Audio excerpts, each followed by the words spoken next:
Welcome to CG शिक्षा। मैं डिनिशा sir. आज हम लोग 11th का सीजी बोर्ड का फिजिक्स में हम लोग देख रहे हैं 7वां चैप्टर को। 7वां चैप्टर में हम लोग देख रहे हैं घुड़ी गति एवं उसके कणों के निकाय की गति। इससे पहले आप लोग कणों के निकाय की गति के अंतर्गत जो भी चीज़ देखे हैं वो द्रव्य, पदार्थ और पदार्थ की प्रकृति के आधार पर देखे हैं। उसमें आवेश किस प्रकार से, उनका आवेशों का किस तरीके से वितरण करेंगे, उसको आज हम इस चैप्टर के बारे में जानेंगे। क्लियर? तो इससे पहले आप लोग जो भी बेसिकली इसका जो याम्योत्तर है, ध्रुवीय अक्ष है, चुंबकीय अक्ष है, क्या है, बेसिकली जो वीडियो है उसको हम लोग फर्स्ट पार्ट में देख चुके हैं। अभी हम लोग देखेंगे एन कणों के निकाय के लिए द्रव्यमान केंद्र।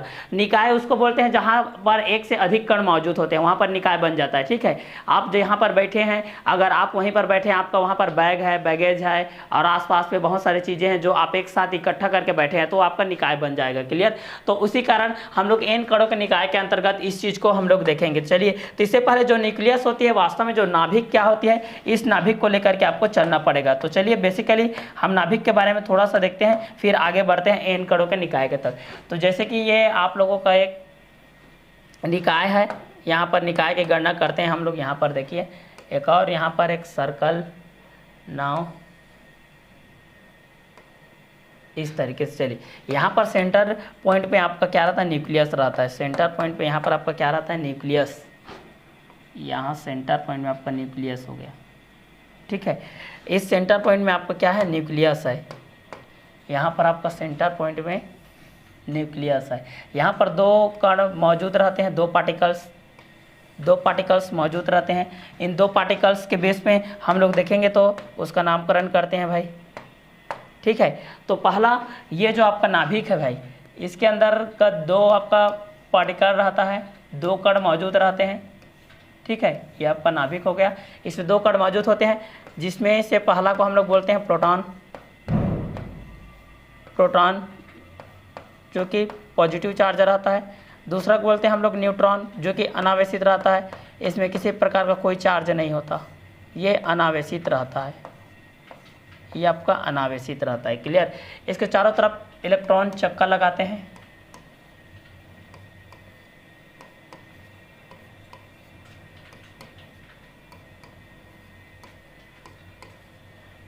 इलेक्ट्रॉन जो कि ऋण आवेशित होते हैं।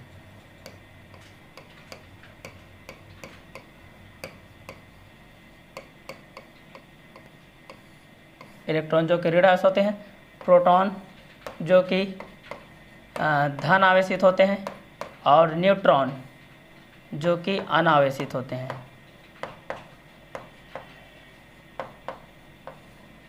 अनावेशित प्रत्येक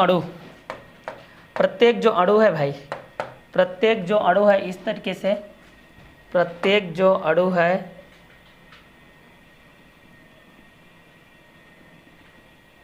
चलिए, प्रत्येक जो अणु है वो आप लोगों के छोटे छोटे परमाणुओं से मिलकर के बना होता है। क्लियर? ये जो अणु भाई साहब है, प्रत्येक जो अणु है वो छोटे छोटे परमाणुओं से मिलकर बना होता है। छोटे छोटे परमाणुओं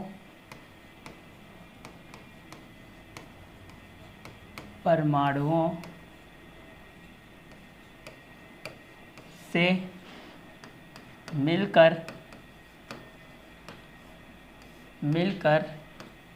बने होते हैं। यहाँ पर देखिए, जो भी अणु होता है वो छोटे छोटे परमाणुओं से मिलकर के बना होता है। अब परमाणु क्या होता है, परमाणु के बीच में आपका जो सेंटर पॉइंट है उसमें आपका नाभिक पाया जाता है। नाभिक में दो प्रकार के आप लोगों का कण होता है। पहला होता है न्यूट्रॉन, दूसरा होता है प्रोटॉन। प्रोटॉन आपका पॉजिटिव होता है, मतलब धनावेशित होता है। न्यूट्रॉन आपका क्या होता है, अनावेशित होता है, जिसमें किसी प्रकार के कोई चार्ज नहीं होता है। ठीक है, इसके बाद क्या होता है, उसके राउंड चक्का लगाते हैं। सभी बहुत सारे कक्षाएं होती हैं, N S P D F, इस तरीके से आप लोग केमिस्ट्री में देखे होंगे। तो वहाँ पर जो इलेक्ट्रॉन होते हैं उनके चक्का लगाते हैं। इलेक्ट्रॉन जो रहता है वो आपका ऋण आवेशित रहता है। अब यहाँ पर जो पार्टिकल्स होते हैं, कण होते हैं, उसमें कौन अधिक शक्तिशाली है, कौन निम्न शक्तिशाली है, मतलब कम प्रबल कौन है, अधिक प्रबल कौन है, ये एग्जाम में आता है कि इसमें से कौन पदार्थ इस पदार्थ की तुलना में अधिक है, अधिक प्रबल है या कम प्रबल है बोल के। तो इसमें क्या होता है, जैसे कि हम लोग दो कण मान लेते हैं कि यहाँ पर दो कण है, यहाँ पर मैं दो कण मान लेता हूँ भाई। यहाँ पर जैसे कि दो कण है, ये फर्स्ट है, ये आपका सेकेंड है। मान लेते हैं कि इस पहले वाले का नाम हम लोग दे देते हैं ए, ये पहले वाले का नाम ए कण है, दूसरे वाले का नाम बी कण है। क्लियर, पहले वाले का नाम ए कण है, दूसरा वाले का नाम बी कण है। अब जब इसको हम लोग क्या करते हैं, आप एक दूसरे स्वैप करते हैं, रगड़ते हैं। अब देखिए तो अधिक प्रबल शक्ति जो जिसकी रहती है, यहाँ पर इसके जो नाभिक के कण है, मान लेते हैं यहाँ पर नाभिक के कण है, इसमें भी आपका क्या है, नाभिक के इस पे भी कण में आपके 2 पार्टिकल्स मौजूद हैं। यहाँ पर आपका प्रोटॉन है और न्यूट्रॉन है। न्यूट्रॉन तो अनावश्यक था, तो इसका कोई काम नहीं है भाई, लेकिन इसके कक्षक के अंतर्गत यहाँ पर भी इलेक्ट्रॉन है भाई। यहाँ पर क्या है, इलेक्ट्रॉन है। तो मान लेते हैं कि यहाँ पर इलेक्ट्रॉनों की संख्या कितनी है, 6 है, तो प्रोटॉनों की संख्या भी कितनी होगी, 6 होगी, क्योंकि हम जानते हैं कि किसी नाभिक में प्रोटॉनों की संख्या जितनी होती है उतने ही इलेक्ट्रॉनों की संख्या होती है, और ये दोनों आपस में क्या होते हैं, बराबर होते हैं। अब मान लेते हैं कि ए वाले भाई साहब के में भी यहाँ पर नाभिक है, इसमें भी आपके 2 पार्टिकल्स मौजूद हैं। पहला आपका प्रोटॉन है और दूसरा आपका न्यूट्रॉन है। ठीक है, दूसरा आपका क्या है, न्यूट्रॉन है। ठीक है, न्यूट्रॉन तो आपका अनावेशित रहता है, बट प्रोटॉन में भी कितना है, मान लेते हैं कि इसके में कितना है, 6 है इसके में भी, और इलेक्ट्रॉन भी कितने हैं, 6 है, क्योंकि हम जानते हैं प्रत्येक परमाणु में जितने इलेक्ट्रॉनों की संख्या होती है उतनी ही प्रोटॉनों की संख्या होती है। अब कारणवश ए और बी में दोनों में इलेक्ट्रॉनों प्रोटॉनों की संख्या दोनों में क्या है, बराबर है। लेकिन हम ये मान लेते हैं कि आप ए को भी प्रबल मान सकते हो, बी को भी प्रबल मान सकते हो। मान लेते हैं कि बी प्रबल है, बी अधिक शक्तिशाली है, तो जो ज़्यादा शक्तिशाली वो अपनी तरफ आकर्षित करता है, अपनी तरफ खींचता है। अब यहाँ पर इसका ए वाले का ये जो इलेक्ट्रॉन है चक्कर लगा रहे, बार बार घूम रहे बार बार, लेकिन ये बी वाला आपका ज़्यादा शक्तिशाली, इस कारण से इसके इलेक्ट्रॉन को अपनी ओर आकर्षित कर लेता है और अपने में मिला लेता है। ठीक है, अब यहाँ पर देखिए, जब दोनों का क्रिया नहीं किए थे, तब दोनों का जो स्थिति था, एक की स्थिति क्या था, एक की स्थिति में जो प्रोटॉन की संख्या थी वो +6 थी और इलेक्ट्रॉन की संख्या थी वो भी -6 थी। लेकिन बी का जो क्रिया करने से पहले की जो स्थिति थी, इसका भी स्थिति सेम थी, प्रोटॉनों की संख्या भी +6 थी और इलेक्ट्रॉनों की संख्या भी आपकी -6 थी। लेकिन यहाँ पर देखिए, ये बी वाला आपका अधिक प्रबल है, अधिक शक्तिशाली, इसलिए ए का जो इलेक्ट्रॉन है उसको अपनी ओर आकर्षित कर लिया, मतलब एक इलेक्ट्रॉन यहाँ से चल करके इसके पास आ गया। क्लियर, अब यहाँ पर क्रिया के बाद देखते हैं तो इसमें प्रोटॉनों की संख्या देखते हैं, तो बी में प्रोटॉनों की संख्या आपका तो उतना ही रहेगी, +6 है, लेकिन इलेक्ट्रॉनों की संख्या बढ़ जाएगा भाई, -6 है, एक और आ गया भाई, तो यहाँ पर हो जाएगा आपका इलेक्ट्रॉनों की संख्या हो जाएगा -7। अगर इसको हम लोग सॉल्व करेंगे तो -7 + 6, तो यहाँ पर आ जाएगा -1। क्लियर, और इसको सॉल्व करते हैं ए वाले को। अभी इसके पास प्रोटॉनों की संख्या +6 है, बट इलेक्ट्रॉन की संख्या -6 है, घट जाएगा भाई, क्योंकि एक दे दिया है ये, तो -5 हो जाएगा, तब ये कितना हो जाएगा, +1। 6 में 5 जाएगा तो 1 आएगा। तो यहाँ पर हम लोग देख सकते हैं, देखिए एक में पॉजिटिव चार्ज आ रहा है, एक में नेगेटिव चार्ज आ रहा है। यहाँ से हम ये निष्कर्ष निकाल सकते हैं कि जो इलेक्ट्रॉन त्यागता है, आई रिपीट, जो इलेक्ट्रॉन त्यागता है वह धन आवेश हो जाता है, और जो इलेक्ट्रॉन ग्रहण करता है वह ऋण आवेश हो जाता है। मतलब जिसके पास ज़्यादा इलेक्ट्रॉन है भाई वही तो दान करेगा, मतलब जो धनी है वो धन आवेश और जो ऋणी है वो ऋण आवेश। जो ऋणी है, ठीक है, वही तो आप लोगों का इससे उधार लेगा। ठीक है, तो यहाँ से उधार ले लिया, जो ऋणी है वो ऋण आवेश हो जाएगा, जो धनी है वो धन आवेश हो जाएगा। इलेक्ट्रॉन ग्रहण करने पर ऋण आवेश, इलेक्ट्रॉन देने पर धन आवेश। यहाँ पर देखिए आधुनिक इलेक्ट्रॉनिक विन्यास भी मैं बता दिया आप लोगों का, और आधुनिक इलेक्ट्रॉन का सिद्धांत भी बता दिया, यहाँ से आपको शॉर्ट में समझ में आ गया होगा यहाँ पर। ठीक है, तो जो इलेक्ट्रॉन त्यागेगा वो पॉजिटिव चार्ज है, जो इलेक्ट्रॉन लेगा वो नेगेटिव चार्ज है। क्लियर, तो यहाँ पर 2 पार्टिकल्स के बेस में हम लोग देख लिए, न्यूक्लियर के बेस में, इलेक्ट्रॉन के बेस में देख लिए, प्रोटॉन के बेस में देख लिए और न्यूट्रॉन के बेस में देख लिए। अब n कण के निकायों के द्रव्यमान केंद्र के लिए देखते हैं। अब हमारे पास बहुत सारे निकाय हैं, अब ये तो आपका 2 पार्टिकल हो गए भाई, कण छोटे छोटे ले लिए। अब मान लेते हैं कि बहुत सारे निकाय हैं हमारे पास, अब हमारे पास बहुत सारे निकाय हैं, बहुत सारे निकाय हैं, इस तरीके से हमारे पास बहुत सारे निकाय हैं, जिसमें हम लोग देखते हैं N1 है भाई, N2 है भाई, N3 है, N4 है, dash dash dash dash AN तक है। उसके पश्चात इस तरीके से R1, R2, R3, R4। इसका वेग की बात करें तो V1, V2, V3 dash dash dash dash dash VN, ये चला जाएगा RN तक। तब N कणों के निकाय के जो द्रव्यमान केंद्र रहेगा, उसका जो द्रव्यमान केंद्र रहेगा वह 1/m के बेस पे रहेगा, क्योंकि द्रव्यमान को हम लोग m से स्वैप करते हैं, तो यहीं पर बोला है उसी को centre of mass of system में पार्टिकल्स। इसका जो N कणों का जो निकाय रहेगा किस तरीके से रहेगा, तो यहाँ पर हो जाएगा N कणों के निकाय के लिए 1/n equal to 1/m into m1r1 plus m2r2 plus m3r3 dash dash dash dash dash mn rn, ये यहाँ तक जाएगा, n निकाय तक जाएगा, क्योंकि n कणों के निकाय हम लोग पढ़ रहे हैं, इसलिए n कण तक ये जाएगा। तो इसमें आप लोग देख लिए, अणु को देख लिए, परमाणु को देख लिए, इलेक्ट्रॉनिक विन्यास को देख लिए। तो यहाँ पर जो n कणों के निकाय का जो द्रव्यमान केंद्र रहेगा वह 1/n equal to 1/m m1r1 plus m2r2 plus m3r3 dash dash dash mn rn तक जाएगा। अगर वेग की बात करेंगे तो यहाँ पर कितना हो जाएगा भाई, 1/n इक्वल टू हो जाएगा 1/m, ये हो जाएगा m1 v1 plus m2 v2 dash dash dash dash mn vn, यहाँ तक जाएगा। ये भी n कणों के निकाय तक ये भी जाएगा। तो ये था आप लोगों का n कणों के निकाय का द्रव्यमान केंद्र, जब हम लोग अणु के बेस पे, परमाणु के बेस पे, इलेक्ट्रॉन प्रोटॉन के बेस पे देखें। चलिए इस कंटेंट को हम लोग और आगे बढ़ाते हैं, आगे देखते हैं। आगे हमारे पास निकाय का रेखीय संवेग एवं रेखीय संवेग संरक्षण का नियम। वास्तव में हमारे पास जो भी संवेग होता है और वेग द्रव्यमान जो भी उनका गुणनफल होता है उसको हम लोग बोलते हैं संवेग। संवेग को हम लोग प्रदर्शित करते हैं P से, दर्शाते हैं P से, निरूपित करते हैं P से, अभिव्यक्त करते हैं P से, दर्शाते भी हैं P से, m इंटू v ये होता है। अब इसका कोई भी वेग होता है, कोई भी संवेग होता है तो संरक्षण का नियम रहता है, नहीं तो ऐसे ही कई पदार्थ ऐसे जो आवेशों का पुनर्वितरण ऊर्जा हानि के रूप में, बहुत अन्य रूप में करेगा, तो सबका संरक्षण करने के लिए जैसे सबके लिए एक समिति का गठन किया जाता है ना, उचित जगह के लिए, उचित तरीके से उसका चालन करने के लिए सभी के पास के लिए एक समिति का निर्धारण किया जाता है।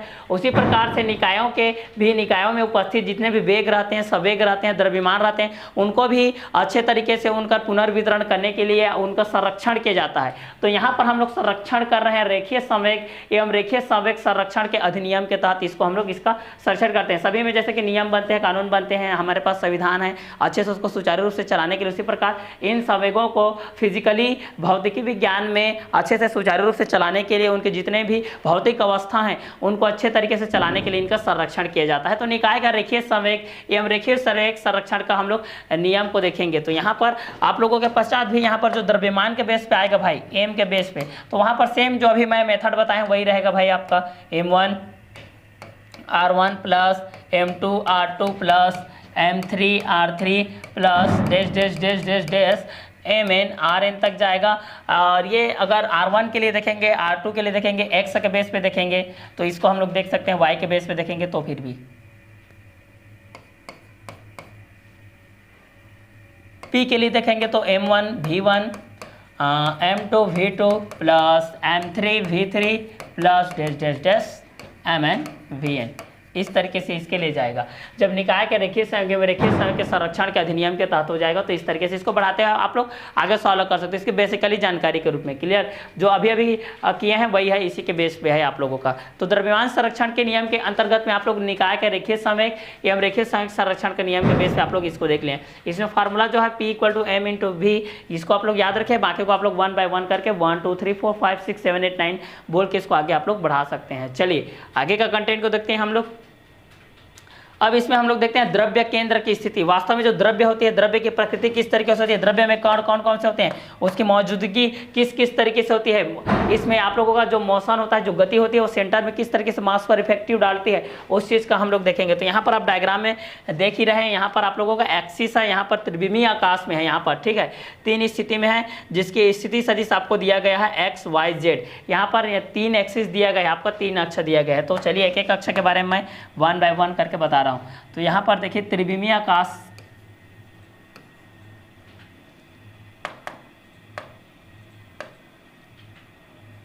त्रिविमीय आकाश, चलिए देखते हैं इस चीज को।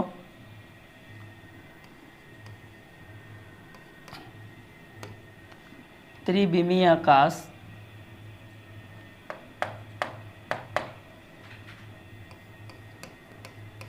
ये हो जाएगा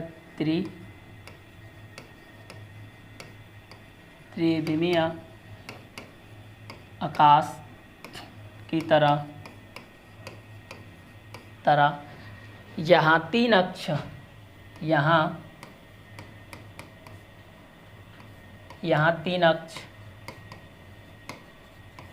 यहाँ 3 अक्ष, कौन कौन मौजूद है भाई, एक्स वाई जेड। क्लियर। यहाँ पर देखिए तीनों अक्ष हैं भाई, ये आपका पहला वाला अक्ष एक्स है, ये दूसरा वाला अक्ष वाई है, ये तीसरा वाला अक्ष जेड है। त्रिविमीय आकाश की तरफ मतलब तीनों दिशाओं की जैसे त्रिविमीय आकाश की तरह यहाँ पर तीन अक्ष मौजूद हैं एक्स वाई जेड, जिनके स्थिति सदिश स्थिति का निर्धारण करने वाले को हम लोग स्थिति सदिश बोलते हैं। तो स्थिति सदिश क्रमशः आई सदिश, जे सदिश, के सदिश है। क्लियर। अब यहाँ पर इस बेस पे हम लोग देखते हैं इनकी जो दूरी है R1 से क्या है, M1 है, R2 से M2 है,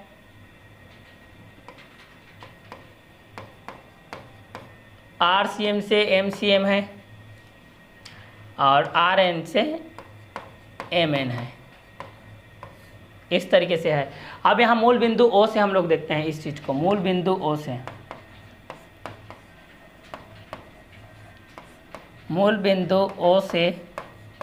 हम देखते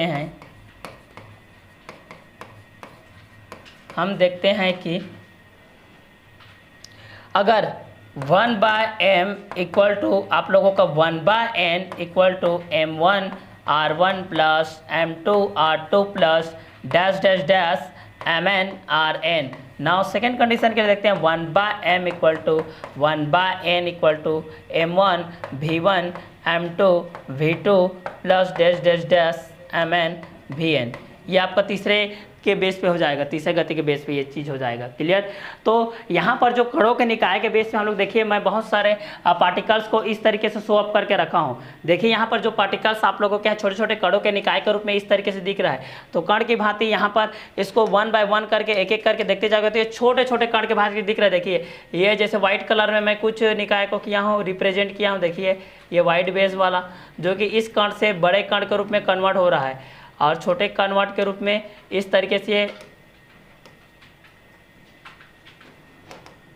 छोटे कण के रूप में इस तरीके से हो रहा है। देखिए चलिए तो इसको देखते हैं हम लोग। ये बड़े वाला पार्ट है और ये वाला आपका छोटे वाला है। ठीक है, यहाँ पर देखिए इसको मैं 1 बाय 1 करके सर्कलाइज किया हूँ। चलिए तो यहाँ R1 के बेस पे है और ये सेकेंड वाला आप लोगों के R2 के बेस पे है। देखिए ये RCM के बेस पे। बस इसके जगह में आपको V यूज करना है तो ये V1, ये आपका हो जाएगा V2, ये हो जाएगा आपका VCM।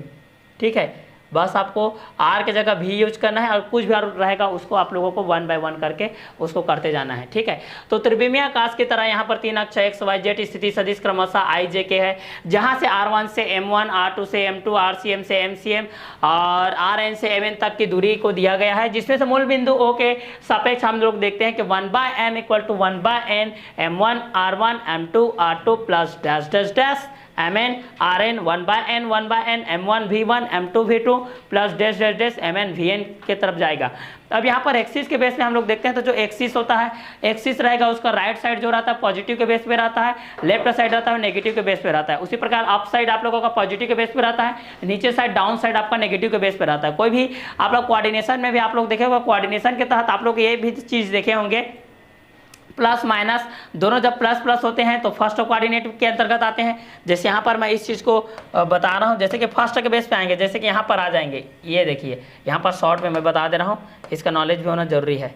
ठीक है, जैसे यहाँ पर देखिए इस बेस पे देखते हैं, यहाँ पर 1 2 ये फर्स्ट कोऑर्डिनेट, ये आपका हो जाएगा फर्स्ट कोऑर्डिनेट, ये हो जाएगा सेकेंड कोऑर्डिनेट, ये हो जाएगा थर्ड, ये हो जाएगा फोर्थ। अब ये भाई x है, ये x डैश है, ये भाई साहब y है, ये आपका y डैश है।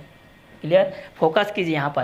कोऑर्डिनेट के तहत हम लोग देखेंगे तो x है, y है और y डैश है। ठीक है, तो इस बेस पे हम लोग देखेंगे तो क्या हो जाएगा, मैं यहीं पर बोला हूँ कि ओरिजिन मूल बिंदु O के सापेक्ष राइट साइड, मेरा ये राइट साइड जहाँ पर लिख रहा हूँ, देखिए भाई ये आपका पॉजिटिव होता है, लेफ्ट साइड ये वाला, ये मेरा नेगेटिव रहता है। आप मेरे हेड की तरफ देखिए, ये आपका पॉजिटिव, नीचे की तरफ डाउन की तरफ पैर की तरफ में देखिए ये आपका हो जाएगा नेगेटिव, ऊपर वाला हो जाएगा पॉजिटिव। क्लियर। तो ये पॉजिटिव है भाई, ये पॉजिटिव है, तो ये आपका फर्स्ट कोऑर्डिनेट पॉजिटिव पॉजिटिव रहेगा। मीन्स फर्स्ट आपका जो एक्सिस एक्स वाई है और जो सेकेंड एक्सिस है वाई, दोनों पॉजिटिव में आपके आएंगे। जो भी नंबर रहेगा पॉजिटिव में ही रहेगा। अगर दोनों पॉजिटिव है तब फर्स्ट कोऑर्डिनेट में बिलोंग करेगा। लेकिन सेकेंड कोऑर्डिनेट की बात करेंगे तो एक में माइनस भाई साहब बैठा हुआ है, एक में प्लस भाई साहब बैठा हुआ है। पहले से सीट इनके लिए आरक्षित किया गया है, ये दोनों आरक्षित है। क्लियर। तो जब ये नेगेटिव चार्ज अब पॉजिटिव चार्ज के साथ रहेगा, पहला आपका नेगेटिव चार्ज आना चाहिए, उसके बाद आपका पॉजिटिव चार्ज, तो ये सेकेंड कोऑर्डिनेट में जाता है भाई। फॉर एग्जांपल -3 2, फर्स्ट आपका नेगेटिव होना चाहिए, बाकी सेकंड का आपका कुछ भी रहे कोई मतलब नहीं है। थर्ड की बात किया जाए तो थर्ड में दोनों नेगेटिव रहते हैं भाई, दोनों स्थायी तो जमा कर रखें, दोनों नेगेटिव हम रहेंगे तो दोनों एक साथ रहेंगे, नेगेटिव बोल रहा है। -3 -2 -1 -4 -5 -6, ठीक है। तो इस पॉजिटिव की बात करेंगे, इस कोऑर्डिनेट की बात करेंगे तो दोनों आपका नेगेटिव चार्ज में रहेगा। अगले की बात करेंगे तो अगला में भी जस्ट रहेगा भाई पॉजिटिव नेगेटिव और पॉजिटिव, तो हो गया पॉजिटिव और नेगेटिव रहता है, पॉजिटिव और नेगेटिव, ठीक है। तो ये देखिए पॉजिटिव पॉजिटिव का opposite, negative negative negative positive का अपोजिट, पॉजिटिव नेगेटिव। तो ये coordinate first coordinate, second coordinate, third coordinate, fourth coordinate, चारों में बिलोंग कर रहा है। तो फर्स्ट कोऑर्डिनेट की बात करेंगे तो इसमें प्लस, नाउ सेकंड कोऑर्डिनेट की बात करेंगे तो minus plus, now third coordinate की बात करेंगे तो माइनस, नाउ फोर्थ कोऑर्डिनेट की बात करेंगे तो प्लस माइनस, ये plus minus minus minus minus plus plus plus. तो ये कोऑर्डिनेट भी आप लोगों को याद होनी चाहिए, क्योंकि कोऑर्डिनेट याद नहीं है तो आपको एक्स एक्सिस के बेस पे क्या होगा, वाई एक्सिस के बेस पे क्या होगा, जेड एक्सिस के बेस पे क्या होगा, ये चीज़ आपको पता नहीं चलेगा। क्लियर। तो द्रव्य केंद्र की स्थिति में हम लोग ओरिजिन मूल बिंदु से आप लोगों का R1 के बेस पे, R2 के बेस पे, R3 के बेस पे, Rn के बेस पे, Vm के बेस पे, Vcm के बेस पे देख लिए। तो यहाँ पर इसकी गणना हम लोग करेंगे तो RCM की गणना करेंगे तो यहाँ पर कितना हो जाएगा 1/m, और यहाँ पर सबमिशन ऑफ है, मतलब यहाँ पर क्या हो जाएगा m1 R1 plus m2 R2 plus m3 R3 plus dash dash dash dash dash, ये चला जाएगा भाई mn Rn तक। अब यहाँ पर देखिए सबमिशन में लगा दिया, सबमिशन का मतलब होता है भाई योग, कितने आप जोड़ रहे हो, कितना तक आएगा। तो यहाँ पर सबमिशन इसलिए यूज किया जाता है, हमारे पास इतना तो नहीं है कि पूरा लिख सके भाई m1 R1 m2 R2, क्योंकि प्राकृतिक संख्या नेचुरल नंबर जो होती है बहुत बड़ी संख्या होती है, जिसको लिखना सबसे बड़ी प्राकृतिक संख्या ज्ञात करना आप लोगों का संभव नहीं होता। तो उसको शॉर्ट में लिखने के लिए सिंबल का यूज किया जाता है हर एक में, और फिजिक्स में तो सिंबल का ही दुनिया ही है पूरा। क्लियर। तो यहाँ पर इसका सबमिशन लगा देते हैं भाई, सबमिशन आप mi लगा देते हैं, mi हो जाएगा मतलब इंटीजर नंबर, ri हो जाएगा। जब भी सबमिशन आता है i का ही यूज होता है इंटीजर नंबर के बेस में, जिसमें पॉजिटिव भी आ जाएगा, नेगेटिव भी आ जाएगा, जीरो भी आ जाएगा। केवल नेचुरल नंबर यूज करूंगा तो पॉजिटिव चार्ज रहेगा, और होल नंबर यूज करूंगा तो फिर भी जीरो को लेकर के पॉजिटिव चार्जर रहेगा। बट इंटीजर नंबर यूज करूंगा मैं तो नेगेटिव चार्जर रहेगा, पॉजिटिव चार्जर भी रहेगा, जीरो भी, तीनों शामिल रहेगा, तो तीनों एक ही बेस पे आ जाएगा। इसलिए यहाँ पर सबमिशन के तहत आप लोगों का आई को यूज किया जाता है। तो आई का यूज किस तरीके से किया जाता है, आई होप आप लोगों को समझ में आ गया होगा। तो यहाँ पर RCM equal to summation of mi ri को मैं यूज किया हूँ। अब इसका हम लोग क्या करते हैं, इंटीग्रेशन लगाते हैं भाई। तो यहाँ पर जब VCM मैं लिखता हूँ, यहाँ पर इक्वल टू हो जाता है dRCM बाय dt हो जाता है, t के सापेक्ष इसका हम लोग समाकलन करते हैं। तो यहाँ पर कितना हो जाएगा, इसका वैल्यू के बेस पे आ जाएगा तो आपका mi submission of mi ri इस तरीके से आ जाएगा। ये आप लोगों को बाहर के बेस पे निकलेगा तो आप लोगों का इसका भी सबमिशन करके आएगा, तो आप लोग 1 के बाय में लिख सकते हो। वहां पर तो आपको नॉर्मली करना तो आया ही होगा। चलिए, तो ये dRCM के बेस पे हो गया, ये आपका dt के बेस पे हो गया। तो यहाँ पर x एक्सिस के बेस पे देख लिए, y एक्सिस के बेस पे देख लिए, z एक्सिस के बेस पे देख लिए। आप लोगों को यहाँ पर छोटे छोटे पार्टिकल्स के बेस पे आप लोगों के तहत यहाँ पर m1 m2 और cm vm mn के तहत है। तो यहाँ पर जब भी आप लोग दूरी को देखेंगे तो दूरी को याद करने की कोई जरूरत नहीं है, बस आप लोगों को कोऑर्डिनेशन को देखना है, आप लोगों को कि जो स्थिति क्या है, उनकी स्थिति के निर्धारण किस तरीके से हो रहा है।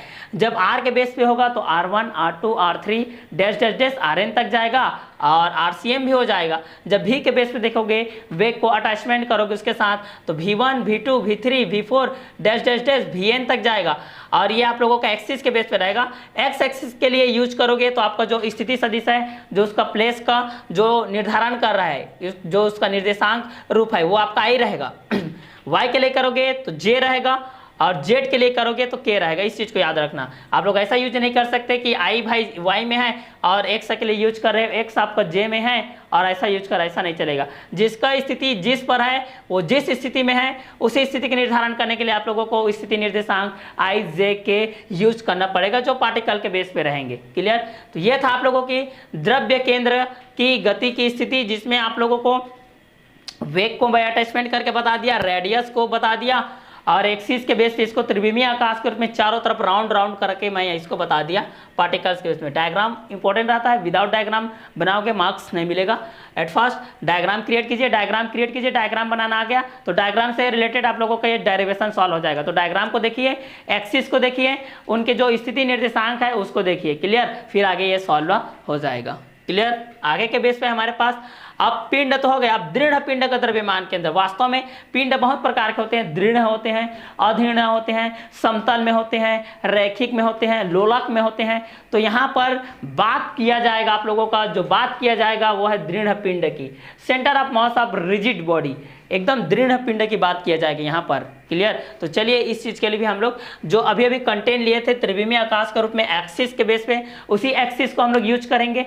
X axis, Y axis, Z axis, जिनके कोऑर्डिनेशन कंपाउंड के बेस पे आप लोगों का आई जे के रूप में रहेगा। ये कैप जैसे जो दिख रहा है भाई, ये आपका स्थिति सदिश है, सदिश का निर्धारण कर रहा है यहाँ पर। ठीक है? तो आई कैप, जे कैप और के कैप के तहत यहाँ पर है। तो ये आपका एक्स एक्सिस है, ये आपका वाई एक्सिस है और ये आपका है जेड एक्सिस है। चलिए, तो एक्स एक्सिस, वाई एक्सिस और ये हो गया भाई आपका जेड एक्सिस। चलिए, तो इसके लिए हम लोग देखते हैं। तो पार्टिकल के बेस पे भी हम लोग देखें तो कई अणु होते हैं जो छोटे छोटे परमाणुओं से मिलकर के बने होते हैं, जिसको मैं बता चुका हूं आप लोगों को। ठीक है? उसके लिए मैं यहाँ पर अभी बताया हूं कि जो जितने भी अणु होते हैं भाई वो छोटे छोटे परमाणुओं से मिलकर के बने होते हैं। परमाणुओं के बीच में आप लोगों की नाभिक स्थित होती है। नाभिक में आपके दो कण स्थित होते हैं, पहला प्रोटॉन होता है, दूसरा न्यूट्रॉन। प्रोटॉन भाई साहब आपका धनावेशित होता है और न्यूट्रॉन भाई साहब आपका अनावेशित रहता है। उसके चारों तरफ चक्कर लगा, जैसे कि पृथ्वी के चारों तरफ चंद्रमा चक्कर लगा रही है, पृथ्वी सूर्य की चारों तरफ चक्कर लगा रही है, उसी प्रकार से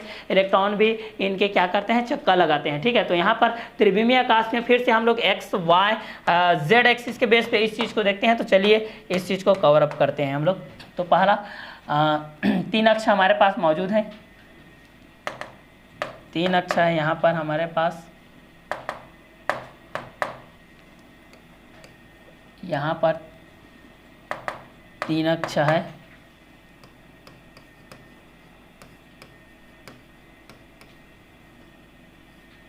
तीन अक्षों। फर्स्ट है हमारे पास एक्स एक्सिस, दूसरा है वाई एक्सिस, तीसरा है जेड। ठीक है? कहाँ पर है बता दे रहा हूँ मैं। ये भाई साहब एक्स है, बैठ कर बैठा है, ये वाई और ये भाई साहब है आपका जेड। क्लियर? अब इनके स्थिति निर्देशांक देखते हैं। इनका स्थिति निर्देशांक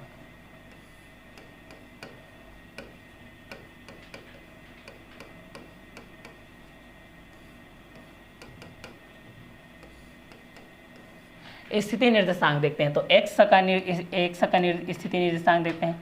एक्स का स्थिति निर्देशांक, स्थिति को दर्शाने वाला जो भी आपका चिन्ह रहता है, निरूपित करते हैं जिसको हम लोग, उसको हम लोग स्थिति निर्देशांक बोलते हैं। तो एक्स का स्थिति निर्देशांक आपका क्या है? एक्स का है आपका आई। ठीक है? उसी प्रकार देखते हैं जेड का। ठीक है? तो एक्स का हो गया। वाई का देखते हैं, वाई का स्थिति निर्देशांक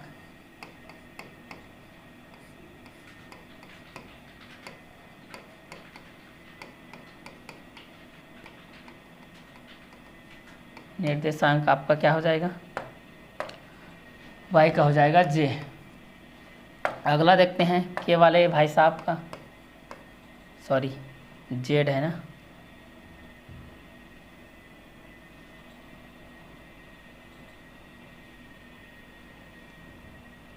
ये जेड वाले के देखते हैं।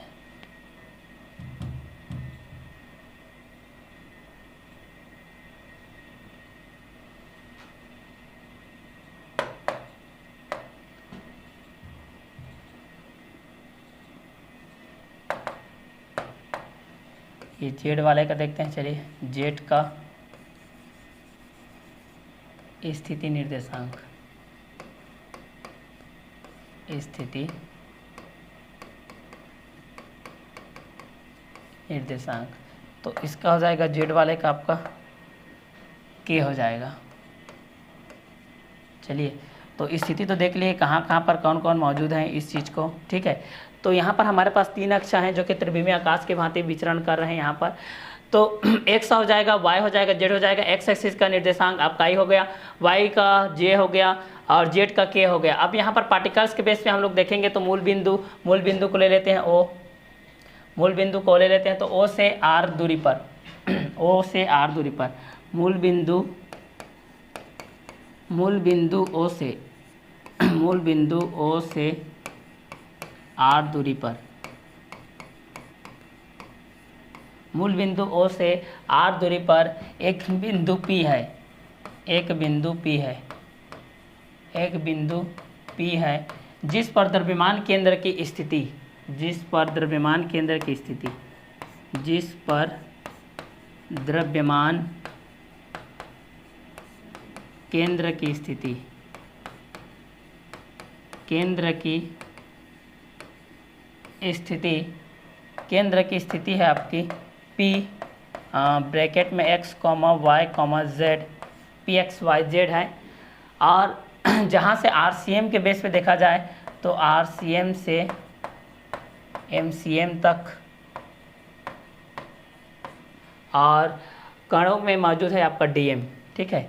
PXYZ में, PYXZ में DM स्थित है। इसके साथ द्रव्यमान है, डिफरेंशिएशन है आप लोगों का, अवकलन इसका करेंगे। चलिए, तो मूल बिंदु से तीनों अक्ष, मूल बिंदु से तीनों अक्ष, मूल बिंदु से तीनों अक्ष x, y, z, मूल बिंदु से तीनों अक्ष x, y, z के आधारित स्थिति निर्देशांक, स्थिति निर्देशांक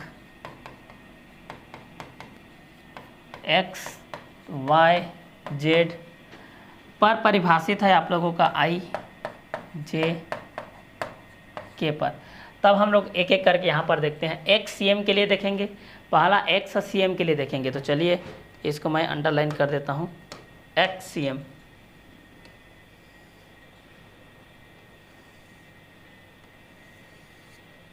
चलिए इस चीज़ को देखते हैं। तो x cm के लिए देखते हैं, x cm के लिए देखते हैं। तो आप लोगों को समाकलन इस तरीके से, जो कि आप लोग सेकेंड चैप्टर में मैं आप लोग बताया हूँ, इस तरीके से समाकलन करना है। तो x को जब लेना है तो आप लोगों को x को ही लेना है यहाँ पर x, बस उसके साथ अटैचमेंट में आपको dm लिखना है भाई। x dm, पूरे के बारे में आप लोग लिखोगे dm, ठीक है, पूरे के बारे में फिर लिखोगे आप लोग dm। चलो, इसके बाद हो जाएगा YCM, YCM के लिए भी लिखोगे तो आप लोग सेम वही लिखोगे, YCM के लिए भी लिखोगे तो ये y dm हो जाएगा, पूरे के बारे में क्या हो जाएगा आपका ये भी dm हो जाएगा। क्लियर। अब ZCM के लिए लिखोगे आप लोग तो फिर भी आप लोग इसी फार्मूला को फॉलो करोगे, Z dm बाय में हो जाएगा, पूरे के बाय में ये dm हो जाएगा। क्लियर। इसको आप लोग इक्वेशन नंबर फर्स्ट के तहत मान लोगे, इसको आप लोग समीकरण नंबर 2, इसको मान लोगे समीकरण नंबर आप लोग 3। क्लियर। तो जब हम तीनों अक्षों के बेस पे देखते हैं x, y, z, तो स्थिति निर्देशांक x का स्थिति निर्देशांक i है, y का स्थिति निर्देशांक j है, z का स्थिति निर्देशांक k है। मूल बिंदुओं से और दूरी पर r दूरी पर एक बिंदु p है जिस पर द्रव्यमान केंद्र की स्थिति PXYZ है। RCM से MCM तक PXYZ में DM स्थिति है। मूल बिंदु से तीनों अक्ष, मूल बिंदु आपका शून्य है। मूल बिंदु का निर्देशांक 0 0 होता है, क्योंकि जब भी कोई भी चीज़ स्टार्ट होता है 0 के माध्यम से स्टार्ट होता है, तो मूल बिंदु का निर्देशांक आपका हो जाएगा 0 0, मतलब 0 0 के आधारित स्थिति निर्देशांक x, y, z। x means i, y means j, z means k।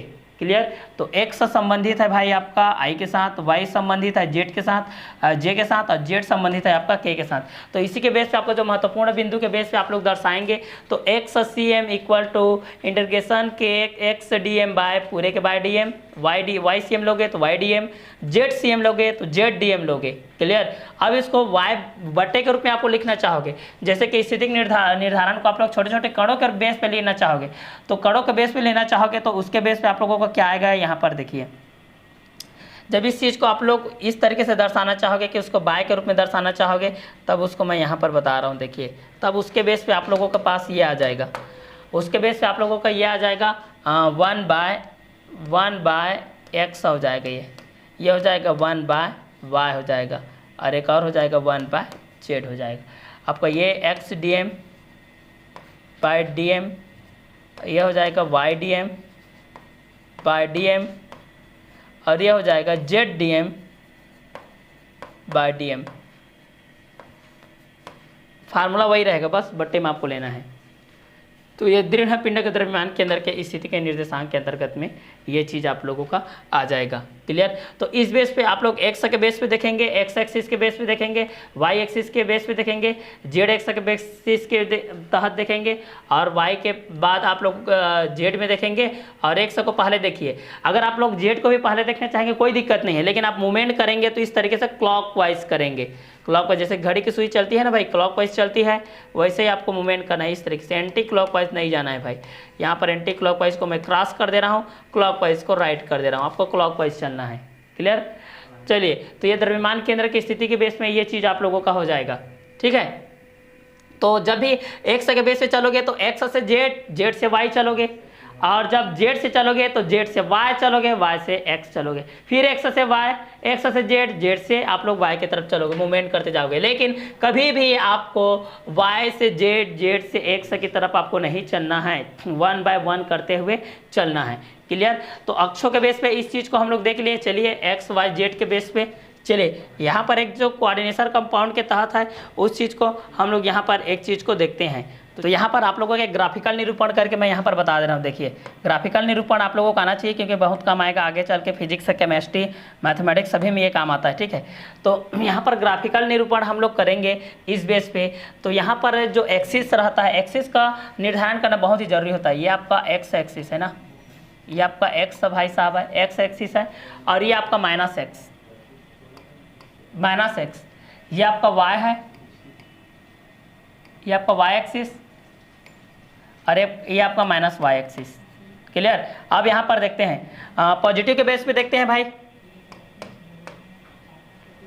इसको हम लोग देखते हैं 1 के बेस पे देखते हैं। ये आपका 1 है, ये आपका 2 है, ये 3 है, ये 4 है, ये 5 है, ये 6 है। क्लियर। 1 2 3 4 5 6। नाउ -1, -2, -3, -4, -5, -6। ठीक है। पॉजिटिव के बेस पे चलोगे तो आप इस तरीके से चलोगे ग्राफिकल निरूपण, नेगेटिव की तरफ चलोगे तो इस तरीके से। उसी प्रकार यहाँ की बात करें तो ये भी आपका 1 भाई साहब है, 1 2 3 4 5 नाउ 6। इधर की बात किया जाए -1 -2 -3 -4 -5 -6। क्लियर। अब यहाँ पर हम लोगों को गणना करना है, जैसे कि एक्स और वाई को लेकर के मैं गणना कर रहा हूँ। यहाँ पर किसको लेकर के गणना कर रहा हूँ? एक्स और वाई को लेकर के मैं गणना कर रहा हूँ। ठीक है। जैसे मेरे को एक्स एक्सिस में लेना है 4 और वाई एक्सिस में लेना है 3। वाई एक्सिस में ये 3 भाई साहब, और एक्स में 4 यहाँ पर आ जाएगा भाई। मेरे को लेना है एक्स में 6 और वाई में 5, तो ये आ जाएगा यहाँ पर। मेरे को लेना है एक्स में 3 और वाई में भी 3, तो ये यहाँ आ जाएगा। मेरे को लेना है एक्स में 2 और वाई में 4, तो ये यहाँ आ जाएगा। इनका स्थिति के निर्धारण कुछ इस तरीके से होगा। देखिए, ये यहाँ से इसका करूँगा तो ये आपका इस तरीके से आएगा, फिर इधर आएगा, फिर इस तरीके से आएगा। क्लियर। मूल बिंदु से जोड़ दूंगा तो मैं यहाँ से इस तरीके से इसका ग्राफिकल निरूपण आएगा। अगर नेगेटिव चार्ज के बेस पे देखा जाए, अगर नेगेटिव चार्ज के बेस पे देखा जाए इस चीज़ को, हमारे पास नेगेटिव चार्ज के बेस पे देखेंगे इस चीज़ को, तो अगर एक्स एक्सिस में हम लोग -5 के बेस में चलते हैं, -5 के बेस में, वाई एक्सिस में 4 के बेस में चलते हैं, तो -4 आ जाएगा, -3 5 आ जाएगा, -6 से -6 हो जाएगा, और -3 -2 हो जाएगा ये। ठीक है, तो चलिए इसके बेस पे हम लोग देखते हैं इस चीज़ को, इसको मिलाते हैं तो ये इस तरीके से हो जाएगा भाई।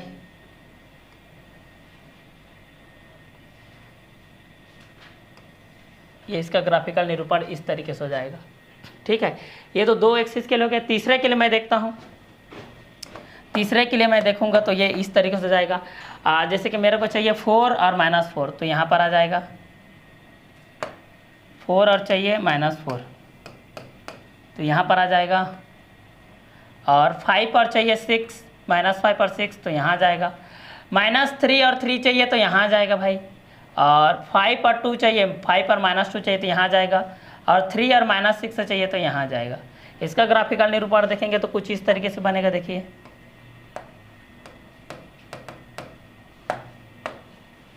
इसका अगर ग्राफिकल निरूपण देखा जाए तो इस तरीके से बनेगा, ये हो जाएगा, और ये हो जाएगा आपका। इसका देखिए ग्राफिकल निरूपण कुछ इस तरीके। एक और एक्सिस की बात करें तो चलिए एक और एक्सिस में हम लोग देखते हैं, पॉजिटिव नेगेटिव चार्ज के बेस पे देखते हैं उस चीज़ का, तो उस चीज़ का किस तरीके से आता है। जैसे -4 और 3 के लिए देखते हैं तो ये आ जाएगा भाई, 5 और -3 के लिए देखते हैं तो ये आ जाएगा भाई, 6 और 5 के लिए देखते हैं तो ये आ जाएगा, 4 और 2 के लिए देखते हैं तो ये रहेगा, 2 और 3 के लिए देखते हैं तो ये रहेगा। चलिए इसका अब निर्धारण करते हैं हम लोग।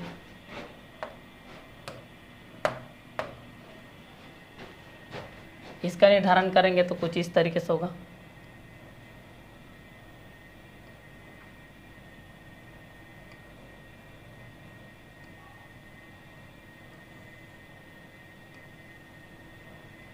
ये हो जाएगा। इसको मिलाना चाहोगे तो आप लोग मिला भी सकते हो। ठीक है, ये कुछ इस तरीके से बन रहा है। देखिए तो एक्स वाई पैमाना के बेस पे आप लोग लिखेंगे तो पैमाना भी होना बहुत ज़रूरी है। पैमाना में लिखोगे तो इस तरीके से लिखोगे, पैमाना 1 सेंटीमीटर में ना,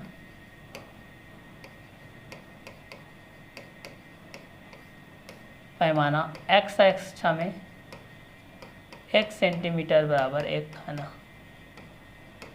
वाई में भी सेम है, 1 सेंटीमीटर में 1 वर्ग इकाई। 1 वर्ग इकाई लिख लेना, 1 खाना मत लिखना।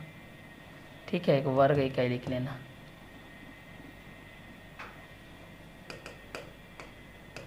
यहाँ पर हो जाएगा 1 वर्ग इकाई।